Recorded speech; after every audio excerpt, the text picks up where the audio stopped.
Radio Hindustan. नमस्कार। ये है रेडियो हिंदुस्तान और मैं हूँ आपके साथ आरजे तनु। धर्म गंगा में आप सबका स्वागत है। धर्म गंगा में आज प्रस्तुत है आचार्य अनिल वत्स जी की वॉल से ली गई उनकी एक प्रस्तुति। रामचरितमानस में वर्णित रहस्यमयी चूड़ामणि का अद्भुत रहस्य ये अभी तक आपको ज्ञात नहीं होगा। आज हम रामायण में वर्णित चूड़ामणि की कथा बता रहे हैं। इस कथा में आप जानेंगे कि कहाँ से आई चूड़ामणि, किसने दी सीता जी को चूड़ामणि, क्यों दिया लंका में हनुमान जी को सीता जी ने चूड़ामणि, कैसे हुआ वैष्णो माता का जन्म। पूंछ भुजाई खोई श्रम धरी लघु रूप बहोरी, जनक सुता के आगे ठाड़ भयउ कर जोरी। भावार्थ, पूंछ बुझाकर थकावट दूर करके और फिर छोटा सा रूप धारण कर हनुमान जी श्री जानकी जी के सामने हाथ जोड़कर जा खड़े हुए। मातु मोहि दीजे कछु चिन्हा, जैसे रघुनायक मोहि दीन्हा। चूड़ामणि उतारी तब दयु, हर्ष समेत पवन सुत लयो। भावार्थ, हनुमान जी ने कहा, हे माता, मुझे कोई चिन्ह दीजिए जैसे श्री रघुनाथ जी ने मुझे दिया था। तब सीता जी ने चूड़ामणि उतार कर दी।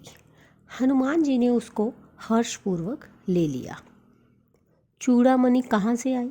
सागर मंथन से 14 रत्न निकले। उसी समय सागर से 2 देवियों का जन्म हुआ, रत्नाकर नंदिनी और महालक्ष्मी।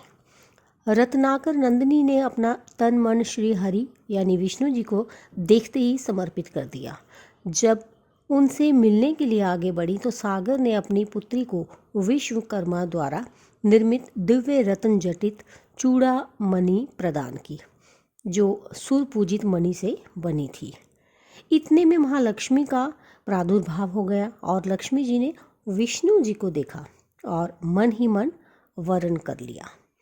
ये देखकर रत्नाकर नंदिनी मन ही मन अकुलाकर रह गई। सबके मन की बात जानने वाले श्री हरि रत्नाकर नंदिनी के पास पहुँचे और धीरे से बोले, मैं तुम्हारा भाव जानता हूँ। पृथ्वी को भार निवृत्त करने के लिए जब जब मैं अवतार ग्रहण करूँगा तब तब तुम मेरी संहारिणी शक्ति के रूप में धरती पे अवतार लोगी। संपूर्ण रूप से तुम्हें कलयुग में श्री कल्कि रूप में अंगीकार करूँगा। अभी सतयुग है, तुम त्रेता द्वापर में त्रिकूट शिखर पर वैष्णवी नाम से अपने अर्चकों की मनोकामना की पूर्ति करती हुई तपस्या करो।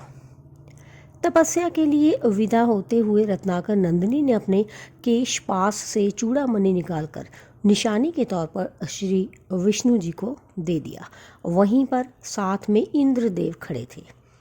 इंद्र चूड़ामणि पाने के लिए लालायित हो गए। विष्णु जी ने वो चूड़ामणि इंद्रदेव को दे दिया। इंद्रदेव ने उसे इंद्राणी के जूड़े में स्थापित कर दिया। शंभरासुर नाम का एक असुर हुआ जिसने स्वर्ग पर चढ़ाई कर दी। इंद्र और सारे देवता युद्ध में उससे हार के छुप गए। कुछ दिन बाद इंद्रदेव अयोध्या राजा दशरथ के पास पहुँचे सहायता पाने के लिए। इंद्र की ओर से राजा दशरथ कैकेयी के साथ शंभरासुर से युद्ध करने के लिए स्वर्ग आए और युद्ध में शंभरासुर दशरथ के हाथों मारा गया। युद्ध जीतने की खुशी में इंद्रदेव तथा इंद्राणी ने दशरथ तथा कैकेयी का भव्य स्वागत किया और उपहार भेंट किए। इंद्रदेव ने दशरथ जी को स्वर्ग गंगा मंदाकिनी के दिव्य हंसों के 4 पंख प्रदान किए। इंद्राणी ने कैकेयी को वही दिव्य चूड़ामणि भेंट की और वरदान दिया, जिस नारी के केश पास में ये चूड़ामणि रहेगी उसका सौभाग्य अक्षत अक्षय तथा अखंड रहेगा और जिस राज्य में वो नारी रहेगी उस राज्य को कोई भी शत्रु पराजित नहीं कर पाएगा। उपहार प्राप्त कर राजा दशरथ और कैकेयी अयोध्या वापस आ गए। रानी सुमित्रा के अद्भुत प्रेम को देखकर कैकेयी ने वह चूड़ामणि सुमित्रा को भेंट कर दी। इस चूड़ामणि की समानता विश्व भर के किसी भी आभूषण से नहीं हो सकती। जब श्री राम जी का ब्याह माता सीता के साथ संपन्न हुआ, सीता जी को ब्याह कर श्री राम जी अयोध्या धाम आए। सारे रीति रिवाज संपन्न हुए। तीनों माताओं ने मुंह दिखाई की प्रथा निभाई। सर्वप्रथम रानी सुमित्रा ने मुंह दिखाई में सीता जी को वही चूड़ामणि प्रदान कर दी। कैकेयी ने सीता जी को मुंह दिखाई में कनक भवन प्रदान किया। अंत में कौशल्या जी ने सीता जी को मुंह दिखाई में प्रभु श्री राम जी का हाथ सीता जी के हाथ में सौंप दिया। संसार में इससे बड़ी मुंह दिखाई और क्या होगी। जनक जी ने सीता जी का हाथ राम को सौंपा और कौशल्या जी ने राम का हाथ सीता जी को सौंप दिया। राम की महिमा राम ही जाने। हम जैसे तुच्छ दीनहीन अज्ञानी व्यक्ति कौशल्या की सीता राम के प्रति ममता का बखान नहीं कर सकते। सीता हरण के पश्चात माता का पता लगाने के लिए जब हनुमान जी लंका पहुंचते हैं, हनुमान जी की भेंट अशोक वाटिका में सीता जी से होती है। हनुमान जी ने प्रभु की दी हुई मुद्रिका सीता माता को देते हुए कहा कि मातु मोहि दीजे कछु चिन्हा, जैसे रघु नायक मोहि दीना। चूड़ामणि उतारी तब दयो, हर्ष समेत पवन सुत लयो।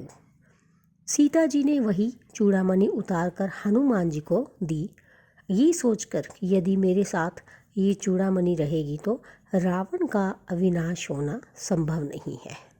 और हनुमान जी ने लंका से वापस आकर वो चूड़ामणि भगवान श्री राम को देकर माता जी के वियोग का हाल बताया।